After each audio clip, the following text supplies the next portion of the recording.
So, ఇలా పెట్టుకున్న తర్వాత థర్డ్ డాట్ కోసం ఏదైనా ఒక బ్యాంగిల్ లాంటిది తీసుకోండి ఇలా.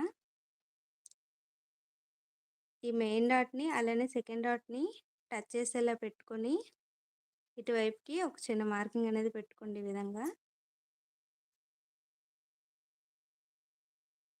మనకి లెంత్ అనేది తెలుస్తుంది ఇలా అయితే.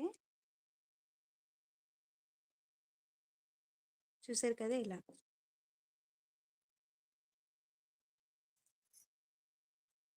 ఇలా పెట్టుకొని ఇక్కడ నుంచి థర్డ్ డాట్ కోసం తీసుకున్న మార్కింగ్ దగ్గర నుంచి క్రాస్‌గా ఒక లైన్ అనేది డ్రా చేసుకోండి.